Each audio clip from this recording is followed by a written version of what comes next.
All right, let's get this deep dive started. Today, we're going to Dubai. Yeah. But not the Dubai you might be picturing, you know, all the skyscrapers and fancy cars. We're talking about Dubai in 2077. Their plans for the future.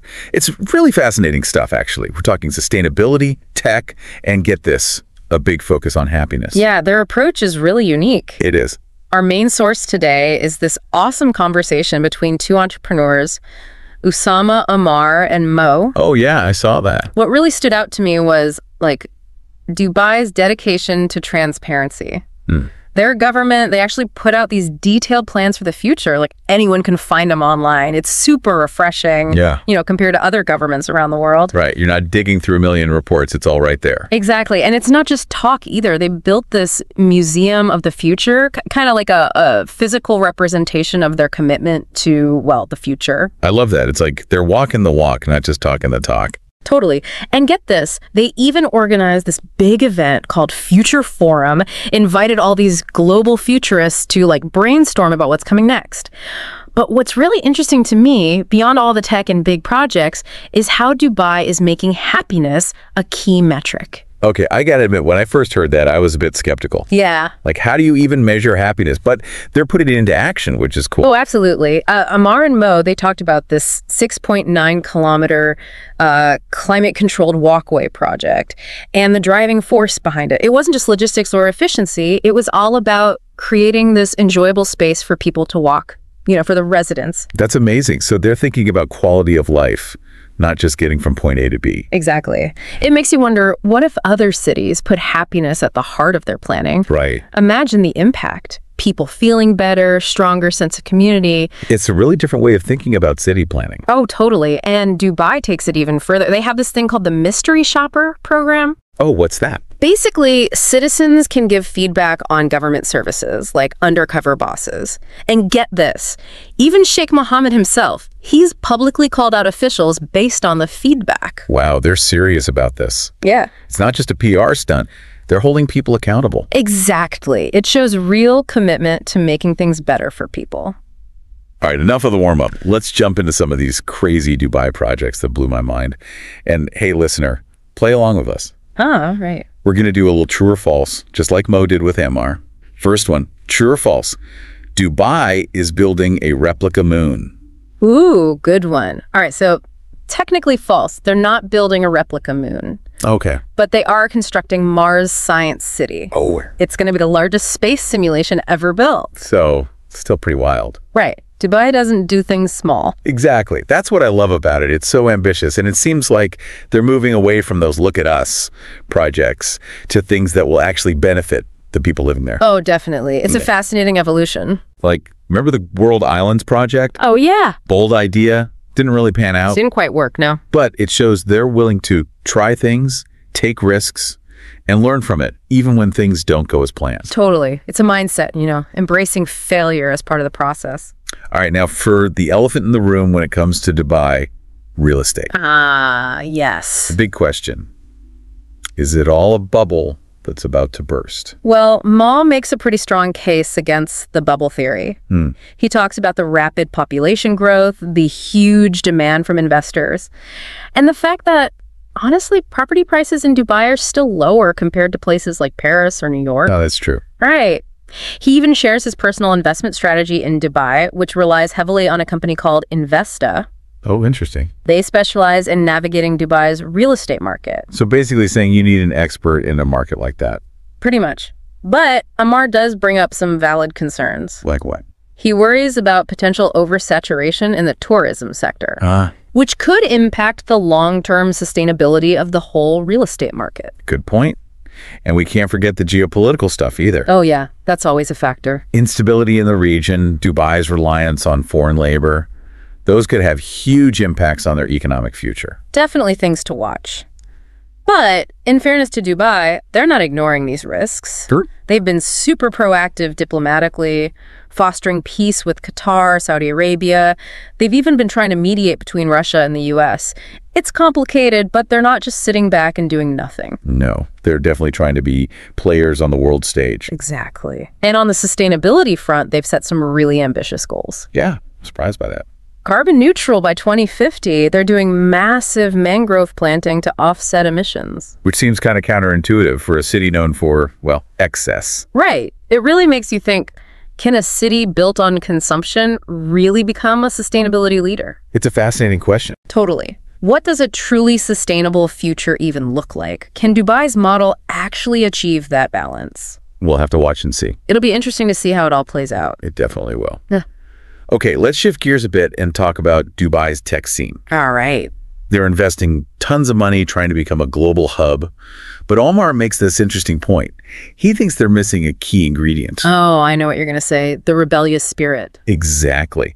He says Dubai struggles to attract those rebellious tech entrepreneurs who thrive in places like Silicon Valley. It's not about technical skills, right? No, it's a mindset, like a willingness to challenge the status quo. Those are the people who make the big breakthroughs, the disruptors. He calls them the X-Men of the tech world, which is funny. Haha, yeah. But his solution is even more radical. He's talking about creating a school for X-Men in Dubai. Wait, seriously? Yeah, imagine that. Bringing in young geniuses from all over the world, especially from regions where there's so much untapped potential. Wow. That would be something else. It's about identifying these bright minds early on and giving them the tools and the environment to flourish. So it's not just about attracting talent, it's about nurturing a specific kind of thinking. Exactly. He believes that kind of environment could be the key to making Dubai a true leader in tech innovation. It's a pretty bold vision. Yeah. Makes you wonder, could it actually work? It's a big question. Can you really cultivate a rebellious spirit in a structured environment? Or does that kind of innovation need chaos to thrive? It's a really interesting debate and makes me think about another crucial piece of the puzzle: political continuity. Sheikh Mohammed, he's been the driving force behind all this change in Dubai. But what happens when he's no longer at the helm? That's the million-dollar question, isn't it? It's like Apple after Steve Jobs. Exactly. Can a system that's so closely tied to one person's vision really survive without them? It's a question that hangs over Dubai's future, for sure. It makes you think about the systems they have in place, the succession planning, whether Dubai can maintain its momentum without its current leadership. It's a really important point. And it leads us to our final topic for this part of the deep dive, which is always a tricky one to discuss. Dubai's political system.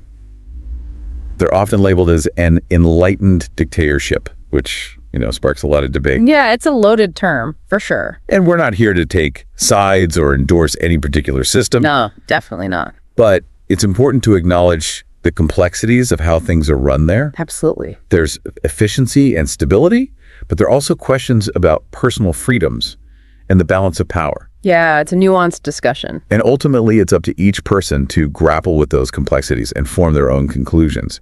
It's not about easy answers. It's about engaging with the nuances and understanding the different perspectives. Couldn't have said it better myself. So yeah, that's part one of our Dubai deep dive. It's a lot to think about already.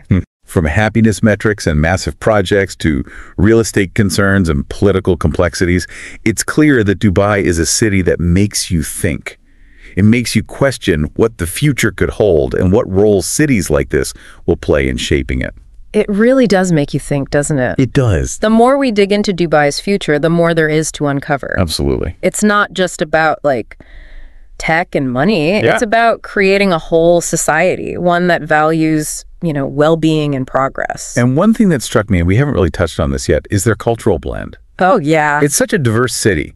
People from everywhere. It really is a global hub. But it's not quite the melting pot we often hear about. Right. Mo uses this great analogy. He compares it to a salad bowl. A salad bowl? Yeah. Each ingredient or cultural group keeps its own distinct identity. They're all in there together, but they don't fully blend. Oh, that's interesting. So it's a different kind of multiculturalism. Exactly. And it makes you think about how these different communities, how they interact, how they shape the city's overall identity. Yeah. And how that will evolve in the future. Exactly. Mo even shares this anecdote about his daughter. Yeah. She speaks multiple languages and celebrates all sorts of holidays. It's almost like she embodies this fusion, That's amazing. It really speaks to the experience of the younger generation in Dubai. They're exposed to so much from a young age, languages, cultures, everything. It's mind-blowing. Right. It makes you wonder, what will this generation create? How will they shape the Dubai of tomorrow? It's exciting to think about. But Ammar brings up this tension. He says that even with all this cultural mixing, Dubai hasn't really produced a unique cultural export. Like something that screams Dubai. Exactly. He even had this funny idea about a Friends-style TV show that's set in Dubai. Oh, I love that idea. With a diverse cast that reflects the city's population. That would be so cool, showing the everyday lives of people from all these different backgrounds, all living in Dubai. Right. But Mo pushes back a bit. He thinks a show like that might not actually capture the reality. How so? Well, Mo argues that those different cultural groups, they often exist in their own separate spheres. So the show might not be that realistic. Exactly. And this highlights a big challenge for Dubai. How do they bridge those divides and create a more cohesive cultural identity? It's a question a lot of global cities are grappling with. Right. How do you keep those individual cultures strong while building a shared sense of belonging? It's a tough balance to strike. Definitely. It'll be interesting to see how Dubai navigates that. For sure. And this whole conversation about cultural identity, it ties back into those challenges Dubai faces with attracting tech talent. Ammar says they've made progress with attracting talent and investment, but he still sees something missing. That rebellious spirit. He's really hammering that point home, isn't he? He is, and I get it. He's saying that Dubai's emphasis on order and harmony, it might actually hinder the kind of disruptive thinking that leads to real innovation. It's like, think about Silicon Valley. It's a totally different vibe. Right, and remember his triangle for a successful ecosystem. Capital, talent, and rebellion. Oh, yeah. He says Dubai has the first two. But they need that spark of rebellion, that willingness to challenge the norms, push boundaries. It's a bold statement. It is. It makes you think, how can Dubai cultivate that kind of spirit? Can you teach rebellion? Right. Can you create programs to foster it? Or does it just come from a specific cultural context? And remember his solution, the school for X-Men. Oh, yeah. He's really attached to that idea. It's a wild concept, bringing in these brilliant young people from all over the world, not just the privileged ones, finding those with untapped potential, giving them a chance to shine. It's like a global talent search. Exactly. But can a structured program actually create that kind of rebellious spirit? Right, that's the big question. Or does real disruption, does it just happen organically? It's something to think about, for sure. So wow, this deep dive is taking us everywhere. From huge projects to cultural complexities, and now the nature of innovation itself. Dubai is a fascinating case study. It really is. But before we wrap up this part, there's one more thing we have to share. Oh, you mean the strip club index? Yes. Might seem a bit out of left field, but it actually offers some surprising insights. I'm intrigued. Ammar uses it in a tongue-in-cheek way as an indicator of economic health. The idea being that when people have more disposable income, they spend more on, well, extracurricular activities. That's a unique economic indicator. It is. But it makes this important point that Ammar keeps coming back to. There's always more to the story than what we see on the surface. Don't just accept the simple narratives. Right. Dig deeper, question your assumptions. Embrace the complexities. Exactly. And with the city as dynamic as Dubai, that's essential. It's definitely not your typical economic indicator. Not at all. But it shows how Dubai's always thinking outside the box, even when it comes to understanding their own economy. So after going through all this, all these different aspects of Dubai's future, I'm curious, where do you stand? Do you think they're on the right track? It's tough to say. Really, there are definitely challenges ahead, you know. Yeah. Geopolitical risks, that leadership question. Yeah. And trying to balance that, you know, luxurious lifestyle with their sustainability goals. That seems like a tough one to pull off. Yeah. But there's no denying their ambition, that's for sure. Oh, yeah. They think big and they're not afraid to experiment. That's what I find so fascinating about them. It really is like they're running a giant experiment, testing out new ideas, pushing the limits of what a city can be. Totally. And the whole world's watching to see what happens. Imagine if they actually succeed, you know? Yeah. Dubai, a model for a sustainable, happy, tech-driven city of the future. It's pretty mind-blowing when you think about it. It is. And that's what makes these deep dives so valuable, I think. It forces us to think differently, to question our assumptions about what the future might look like. Makes you realize there's no one-size-fits-all solution. Exactly. Even if Dubai's model isn't perfect or even, applicable everywhere, it still offers some important lessons, especially for other cities trying to tackle similar challenges. This has been a wild ride for sure. From happiness metrics to Mars Science City, and even those cultural and political complexities. Oh, yeah. We covered a lot of ground. We just scratched the surface, really. If you're interested in digging deeper, I highly recommend checking out that full conversation between Ammar and Mo. It's on YouTube, super easy to find. It's really engaging discussion. And funny at times. Oh yeah, definitely worth a watch. But before we sign off, we want to leave you with one last question to chew on. If Dubai does manage to pull this off, if they achieve their vision, what could that mean for everyone else? Will we see other countries following their lead, adopting similar approaches to, sustainability, tech, even governance? Or will Dubai just remain this unique and kind of controversial outlier? Only time will tell, I guess. It's a great question. Yeah. And it's a question we all need to be thinking about as we move further into the 21st century. What kind of future do we want? And how do we get there? Dubai's giving us a glimpse of one possible path. And whether we agree with their methods or not, it's definitely a path worth paying attention to. So thanks for joining us on this deep dive, everyone. We hope you found it as thought-provoking as we did. We'll catch you on the next one.